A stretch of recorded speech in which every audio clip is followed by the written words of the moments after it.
Hello दोस्तों, मैं रमन शुक्ला, स्वागत है आपका रमन ला क्लासेस में। आज हम बात करेंगे सीवीटी पीजी एलएलएम के बारे में। तो वीडियो स्टार्ट करने से पहले अगर आप हमारे चैनल पर नए हैं तो चैनल को सब्सक्राइब जरूर कर लें कि ला से रिलेटेड हर एक जानकारी पहुंचाने का काम मैं आपको करता हूं और ये प्रयास करता हूं कि कोई भी यूनिवर्सिटी हो जो ला के एग्जाम 3 ईयर या फिर 5 ईयर को कंडक्ट कराती हो उसकी जानकारी आप तक पहुंचे। तो स्टूडेंट्स, आज हम बात करेंगे CVT PG LLM CVT PG LLM के बारे में और जानेंगे कि कितने परसेंट अगर आपके मार्क्स हों तो आप इसमें फॉर्म भर सकते हो। कितने क्वेश्चन आते हैं, पहले 100 क्वेश्चन आते थे, इस समय कुछ बदलाव हुआ है, कुछ चेंजेस हुए हैं, तो इस टाइम पे कितने क्वेश्चन आते हैं। देखो स्टूडेंट्स, अगर आप जर्नल हो, ओबीसी, ईडब्ल्यूएस, तो आपके अगर 50% हैं, एलएलबी में 50% मार्क्स अगर आपने पाया है तो आप ये फॉर्म फिल कर सकते हो।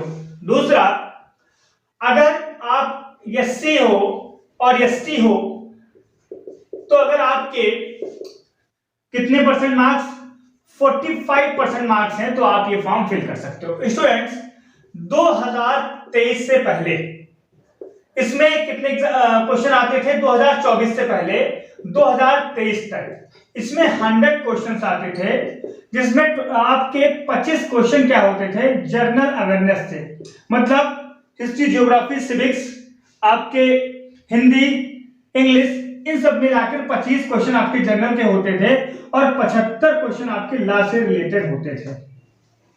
अब स्टूडेंट्स क्या हुआ, 2024 में इसे बदल दिया गया और ये 25 जो क्वेश्चन आते थे इसे हटा दिया गया। 25 क्वेश्चन जो आते थे इसे हटा दिया गया। अब टोटल क्वेश्चन आपके कितने आएंगे? 75 क्वेश्चन आएंगे। वो भी किससे रिलेटेड आएंगे? लॉ से रिलेटेड आएंगे। किससे? लॉ से रिलेटेड आएंगे।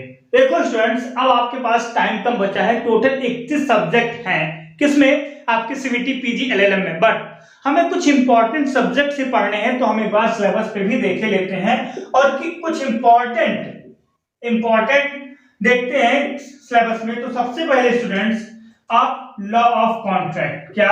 लॉ ऑफ कॉन्ट्रैक्ट, ठीक।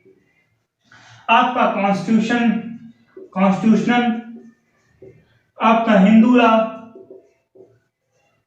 आपका मुस्लिम लॉ, आपका jurisprudence, tort, IPC, CrPC, company law, property law,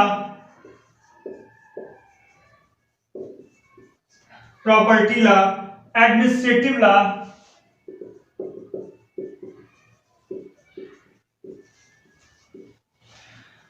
आपका एनवायरमेंटल लॉ,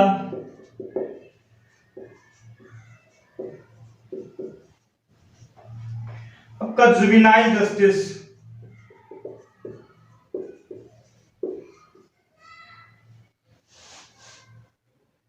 आपका पास्को,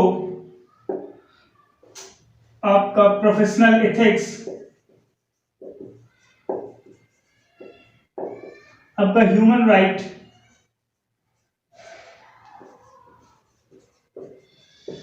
आपका एडीआर, आपका सीपीसी, आपका आईपीआर, आपका लॉ ऑफ एविडेंस, आपका लेबर लॉ, आपका बैंकिंग लॉ, आपका टॉर्ट, आपका आरटीआई और आपका टैक्सेशन। ये कुछ स्टूडेंट्स क्या है, ये आपके इंपॉर्टेंट, अभी आपका सिलेबस कंप्लीट नहीं हुआ है, बट अगर आप इन पे ज्यादा फोकस कर लिए, जैसे आपने कॉन्ट्रैक्ट को अच्छे से कवर कर लिया, कॉन्स्टिट्यूशन को कवर कर लिया, हिंदू लॉ को कवर कर लिया, मुस्लिम लॉ को कवर कर लिया, जूरिस्प्रूडेंस को अच्छे से पढ़ लिया, टॉर्ट को अच्छे से पढ़ लिया, आईपीसी सीआरपीसी कर लिया और कंपनी लॉ को सिर्फ थोड़ा सरफेस पे देखिएगा, जुवेनाइल जस्टिस को सरफेस पे देखिएगा, पास्को को सरफेस पे देखिएगा, मतलब ज्यादा उनके डेप्थ में जाकर मत पढ़िएगा। प्रोफेशनल इथिक्स को भी नॉर्मल तरीके से देख लीजिएगा, ह्यूमन राइट को अच्छे से पढ़ लीजिएगा स्टूडेंट। एडीआर के भी क्वेश्चन रहते हैं, CPC, IPR, intellectual property, civil procedure code को अच्छे से पढ़ लीजिएगा स्टूडेंट्स।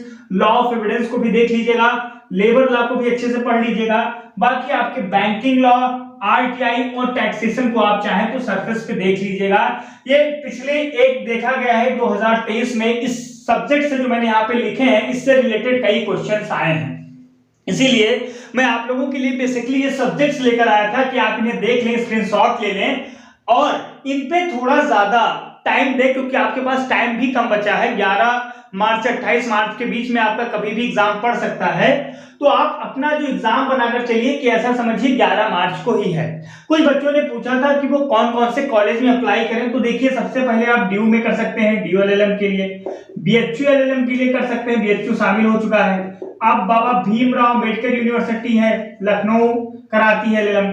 फिर आप गोयनका यूनिवर्सिटी के प्राइवेट में जाना चाहते हैं, गोयनका यूनिवर्सिटी से जा सकते हैं, और आपकी जयपुर यूनिवर्सिटी है वहां से आप कर सकते हैं। आपकी हरियाणा यूनिवर्सिटी है, हरियाणा यूनिवर्सिटी ऑफ हरियाणा भी कराती है।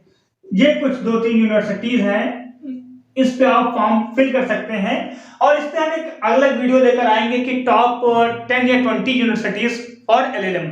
अगर सीयूटी पीजी से आप एलएलएम कर रहे हैं तो आपको कौन सी 10 यूनिवर्सिटी चूज करनी चाहिए फॉर्म फिल करते समय और प्रेफरेंस उन्हें देना चाहिए।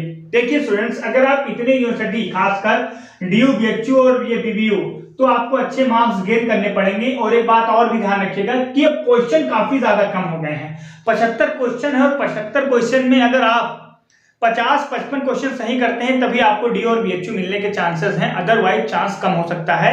क्योंकि जो 25 क्वेश्चन रहते थे वो आपको थोड़ा कहीं ना कहीं हेल्प कर जाते थे, तो आपको डी बीएचयू मिल जाता था। बट अब सारी चीजें लास्ट से रिलेटेड हो गई हैं, तो थोड़ा फोकस कर लीजिए, मेहनत कर लीजिए, हो सकता है कि आपका सिलेक्शन हो जाए। स्टूडेंट्स, अगर आपको और कोई जानकारी चाहिए तो आप मुझे कमेंट बॉक्स में बता सकते हैं मेरे इस नंबर पे 6394914720 पे मैसेज कर सकते हैं। और अगर आपको ये वीडियो अच्छा लगे तो बने रहे रमन लाल क्लासेस के साथ। धन्यवाद।